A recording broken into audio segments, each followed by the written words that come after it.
Hello student, आज एक class 10th का सेकंड लेक्चर है जिसमें आपको लाइट के जितना बताया था उसके आगे मैं आज बताने जा रहा हूं।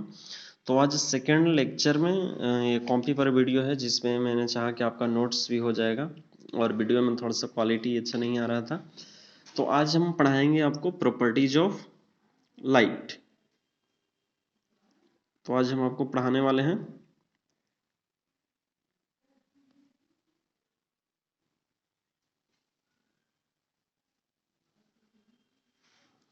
Properties of light.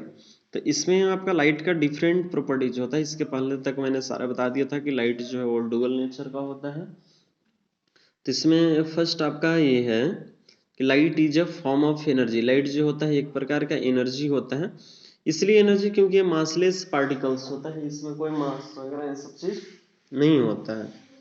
दूसरा लाइट है, light always travels along a straight line path. Light जो है एक स्ट्रेट लाइन पाथ के अलोंग हमेशा मूव करता है, लाइट कभी भी मुड़ करके नहीं चलता। थर्ड प्रॉपर्टीज है लाइट का, light is the fastest thing of the universe. Light जो यूनिवर्स का फास्टेस्ट थिंग, इससे ज्यादा फास्ट चलने वाला कोई भी चीज नहीं है, क्योंकि लाइट का जो स्पीड होता है 3 लाख किलोमीटर पर सेकंड होता है। फोर्थ प्रॉपर्टीज है आपका, light show dual nature, particle as well as wave nature. Light के पास दोनों नेचर होते हैं। शुरुआत में बोला गया था न्यूटन्स के द्वारा कि नहीं लाइट होता है पार्टिकल्स नेचर का, बाद में बोला गया हाइगेंस के द्वारा कि लाइट होता है वेव नेचर का, बाद में ये देखा गया कि लाइट का दोनों नेचर होता है, वेव नेचर और पार्टिकल्स नेचर, तब लाइट आया, लाइट का डुअल नेचर आया। ठीक है, हाइगेंस ने बताया था वेव नेचर के बारे में, हालांकि वे बता दिए थे मैकेनिकल वेव कि लाइट को चलने के लिए मीडियम की आवश्यकता होती है, जिसने ईथर्स थ्योरी दिया था कि पूरे यूनिवर्स में ईथर है और उसी ईथर के थ्रू चलता है।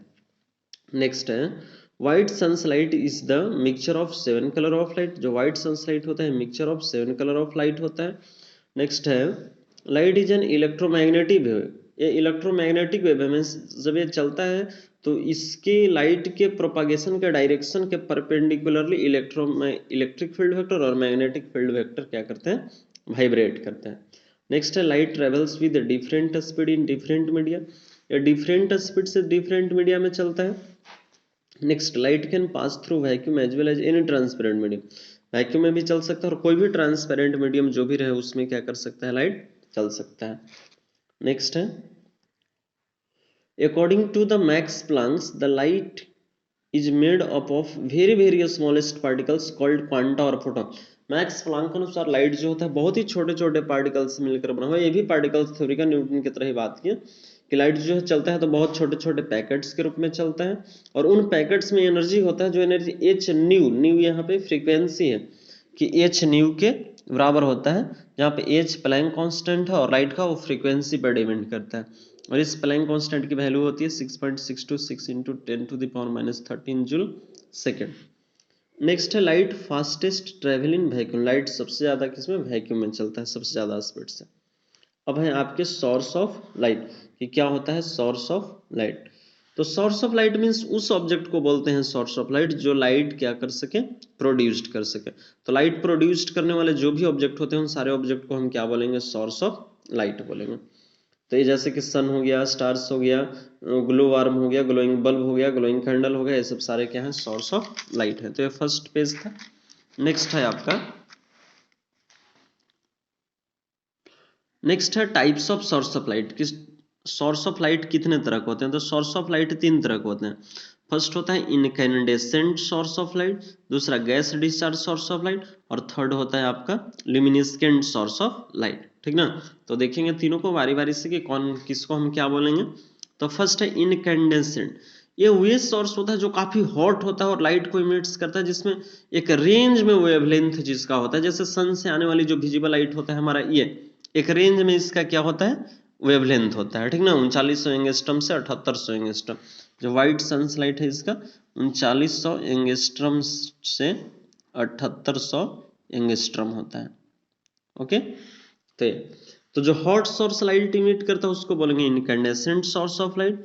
Gas discharge source of light का मतलब होता है कि वह सोर्स जो वेरी लो प्रेशर पे जिनमें गैस भरा हुआ रहता है, और जब इन गैस को पोटेंशियल डिफरेंस दिया जाता है तो पोटेंशियल डिफरेंस यानी कि वोल्टेज मिलने के बाद ये क्या इमिट्स करते हैं, पार्टिकुलर कलर का लाइट इमिट्स करते हैं। कब, when an electric potential difference is applied is called gas discharge source of light.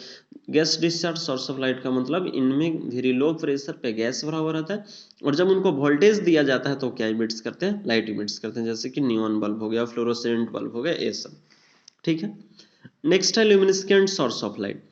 तो एक कूल बॉडी, वो कूल बॉडी मीन्स ना हॉट रहता है ना इसमें गैस रहता है, कूलिंग बॉडी रहता है, जो लाइट इमिट्स करते हैं, इन कूल बॉडी को क्या बोलते हैं, ल्यूमिनेसेंट सोर्स ऑफ लाइट। जैसे कि टीवी स्क्रीन हो गया, रेडियम कोटेड प्लेट हो गया, ये सब सारा क्या है, ल्यूमिनेसेंट सोर्स ऑफ लाइट है।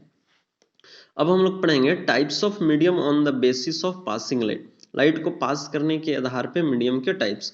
तो ये तीन तरह के होते हैं, फर्स्ट ट्रांसपेरेंट मीडियम, दूसरा ट्रांसलूसेंट मीडियम, और तीसरा होता है ओपेक मीडियम। ओके, तो लाइट को पास करने के आधार पर, क्योंकि न तो सारे ऑब्जेक्ट से लाइट पास करता है, ना तो कुछ ऑब्जेक्ट से लौट जाता है, और कुछ ऑब्जेक्ट से पूरा पूरा पास कर जाता है, और कुछ क्या होता है जिससे कुछ पास करता है और कुछ पास नहीं करता है। तो देखते हैं क्या होता है तीनों। तो ट्रांसपेरेंट मीडियम का मतलब कि वैसा सब्सटेंस जिसके थ्रू सारा लाइट क्या कर जाए, पास कर जाए, उसे क्या बोलेंगे, ट्रांसपेरेंट मीडियम। जैसे कि एयर हो गया, वाटर हो, एयर से सारा लाइट पास कर जाता है, और जिस मीडियम से सारा लाइट पास कर जाता है वो मीडियम हमें दिखाई नहीं देता। ओके, नेक्स्ट है आपका ट्रांसलूसेंट मीडियम। तो ट्रांसलूसेंट मीडियम उस तरह के मीडियम को बोला जाता है जिससे कुछ लाइट पास हो और कुछ लाइट पास हो। Those medium through which some light pass और some not is called translucent medium. Example में ऑयली पेपर यानी कि तेल से भीगा हुआ कागज, दूसरा ग्राउंडेड ग्लास, एक गिलास शीशा लीजिए जो ट्रांसपेरेंट हो और उसको ग्राउंडेड पूरा जमीन से रगड़ दीजिए तो ग्राउंडेड ग्लास। और थर्ड है आपका ओपेक ऑब्जेक्ट।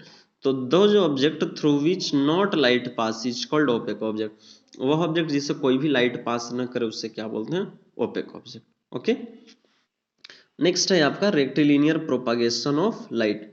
ये लाइट का प्रॉपर्टीज होता है, और रेक्टिलिनियर का मतलब स्ट्रेट, और प्रोपागेशन मींस आगे फॉरवर्ड होना।